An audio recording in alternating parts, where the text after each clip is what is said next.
the city of Memphis, Tennessee, and much of the country are anxiously waiting for the release of that body camera video from the arrest of Tyre Nichols. The 29-year-old died earlier this month, days after that arrest, and now 5 former officers involved face a list of charges for allegedly beating Nichols during a traffic stop. National correspondent Tammy Estwick is in Memphis, Tennessee, with what we can expect today and a timeline of how we got here.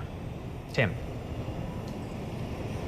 Yeah, good morning, guys. I want to start off with just last night a vigil happened where the mother of Tyre Nichols is calling for calm. She's calling for peace, asking people to peacefully protest and saying, quote, "Let's not tear up our city." The father of Tyre Nichols, he was upset during several interviews with local news outlets, saying that no one stepped in to stop this violence against his son. We want to talk a little bit about the charges for those 5 officers involved in his death. The first charge, second-degree murder, which carries serious penalties, aggravated assault, aggravated kidnapping. We also understand they're charged with official misconduct and official oppression. That's charges for all 5 officers, each one of them getting all 5 of those charges. And we want to talk a little bit about how we got to this point, why we're waiting for the release of this videotape and exactly what happened. We understand that this all started as a traffic stop. According to the DA, Tyre Nichols is pulled over by police officers. There was some type of altercation that took place, and when we get that video and get a look at it, we'll see exactly what it was that happened, probably in that altercation that the DA is talking about. At that point, Nichols is pepper sprayed. We understand from the DA that Nichols takes off and runs. Officers give chase, and the DA says when they catch up to Nichols, they begin to beat him. His parents saying that he was beat like a piñata. Of course, everyone waiting for this tape to come out today. City officials calling for calm. Some city officials believe that people will be peaceful. They're hoping that they do stay peaceful during this, but they do understand this is a really, really tough time for not only family members, but the community as well. Guys? National correspondent Tammy Estwick in Memphis, Tennessee. Thank you, Tammy. Now, more than 1,000 people are killed every year by police, and the numbers continue to rise. Now, the highest number of fatal police shootings was recorded last year, 1,096 people killed, according to the Washington Post police shooting database. The paper also reported that Black Americans are killed at a disproportionately higher rate than any other race, more than twice the rate of white Americans, and over 95% are men. Now, since the murder of George Floyd by Minneapolis police spurred a summer of civil unrest in 2020, there's been an increased focus on police-involved deaths. While thousands of people have been killed by police, many with names that don't make headlines, several cases have captured national attention. Rayshard Brooks was killed by Atlanta police outside of a Wendy's in June 2020. He was 27. Dante Wright was shot and killed on accident during a traffic stop in Brooklyn Center, Minneapolis in April 2021. He was 20. Later that month, Andrew Brown Jr. was killed by deputies in Elizabeth City, North Carolina, while in his car. He was 42. And Akron, Ohio police shot Jalen Walker more than 90 times last June after a traffic stop and pursuit. He was just 25. Now, these are just a few Black men killed by law enforcement over the last few years while unarmed. These and other cases like them have driven calls for justice and police reform. So this morning, we're going to look to see what more can be done in Memphis after this situation and beyond to reduce police killings. Joining us live is Thaddeus Johnson, a former Memphis police officer and senior fellow on the Council of Criminal Justice. Thanks for joining us. And Thaddeus, you are a former police officer and one in Memphis. Cops have been arrested and imprisoned. Body cam footage is now part of this landscape. So why do these killings keep happening? Well, there are several things. And let me first provide some context. Yes, over 1,000 people are killed by police usually every year. But police have about 15 million to 25 to 50 million contacts with citizens. And so what I will say is that police departments have worked really hard to reduce this number. However, when you start talking about policing and race, and it doesn't matter the race of the police officer, We all are subject to implicit biases. We see that race and fear is relevant when it comes to excessive force and police killings. It's a fear on behalf of police, particularly young Black men, but also the Black community is also fearful of police. And when you're fearful of police, you're more likely to run, you're more likely to fight, or you're more likely to freeze. Things that can get you injured or perhaps killed when it comes to police encounters.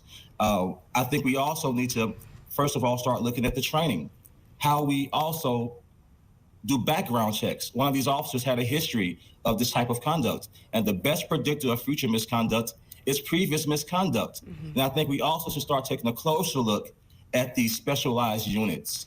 A couple of the officers belong to a specialized unit. We know over the years that we've had trouble with these units. First of all, it's a high increased level of competition. Yeah, more can you, arrests, can you more talk about that? Sorry to cut you off. That specialized unit, these officers, they were part of what's called the Scorpion unit, and it goes specifically after really rough areas of town. Can you just describe how that all works?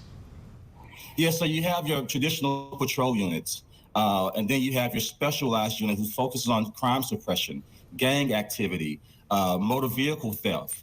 And they take an aggressive stance in law enforcement. And they're not making traffic stops to talk to people. They're making traffic stops to make an arrest and do investigations. But with these units, there's greater competition, there's less supervision, and also you can have a unique subculture within those units within police departments. And we've seen issues with these types of units before. And some research shows that these units are much more likely than your traditional patrol officers to use force and have use of force complaints levied against them. Now, I want to go back to something that you touched on after that first question, where you said it doesn't really matter the race of the police officer in this case. There's always that implicit bias, right? In this situation, all 5 of the officers are Black. In the situations that we mentioned before, in Rayshard Brooks, George Floyd, you don't typically see people of color involved in those examples that we mentioned. I'm sure you've seen the conversation happening all over. I've seen it, and I've had it with some of my counterparts. Is this a bigger problem, and how do we approach this? How do we combat the implicit bias that no matter what walk of life you come from, no matter what race you are, that is still deeply embedded in police forces? No, that's great. I was once asked the question, how can we remove racism from policing? And I returned the question, how can we remove racism from America? Policing is only a microcosm of America. And so it takes implicit bias training. It takes training. It takes conversation. Places like in New Jersey, where they have trauma-informed policing, where police officers go and talk to citizens about the trauma that they both experience. I think we also need to provide counseling for our officers, officer wellness, to ensure that our officers are okay. It's difficult for people who are not well to keep our communities safe. But we have to train, and that's a tough question, and we have to tackle it. And the best thing that we can do is try to put policies in place, prevent implicit biases from roosting their ugly heads in these situations. One thing that we can do, many times that you see these situations stem from minor traffic infractions or from minor crimes. You think about Eric Garner selling cigarettes. You think about George Floyd. These weren't serial rapists. These were serial killers. And so oftentimes how police reward their officers and evaluations for promotion and for tenure is usually based on traffic stops, arrests. And many times these activities don't have any public safety value, but they unnecessarily place police and citizens in adversarial positions where that fear and implicit bias can come together and converge and result in things that we've seen in Memphis and many other places. All right, stay right there, Thaddeus. We want to bring in now Van Turner, an attorney and president of the Memphis branch of the NAACP. We are having a difficulty this morning trying to get a hold of him, but this is an important issue, and we are going to be talking to him by phone. Yeah, so Van, thank you for joining us, no matter which way you were able to. We really appreciate it. So the Memphis Police chief spoke out about Nichols' death this week. I want to play a portion of what she had to say for you. Let's listen real quick. Right. This is not just a professional failing. This is a failing of basic humanity toward another individual. This incident was heinous, reckless, and inhumane. And in the vein of transparency, when the video is released in the coming days, you will see this for yourselves.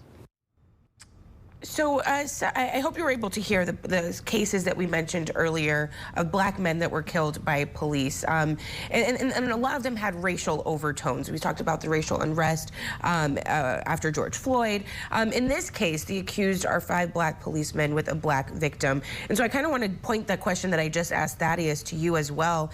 When we're talking about racially motivated charges like this or a situation like this, how does that fit into the narrative that often these killings may be racially motivated? Yeah, I think at a press conference before when Attorney Crump was in town, he said that the race of the victim or the defendant is the determinative factor, not necessarily the race of the officers. And so I think that's a poignant point that we all should take into account. It's the race of the victim, the race of the defendant. Here in this case, obviously Mr. Nichols was African American, but the officers were African American. But that doesn't excuse their behavior. They have the badge on, they have the authority, they were trained better, they had policies in place, and they just violated all of the policies, all of the training, and did what they did. And so we've not seen this to this magnitude before. So this is new territory, if you will. As you stated, if you look at all those past cases, you've seen race as a factor with the officer being white and the victim being black. Here, both are black.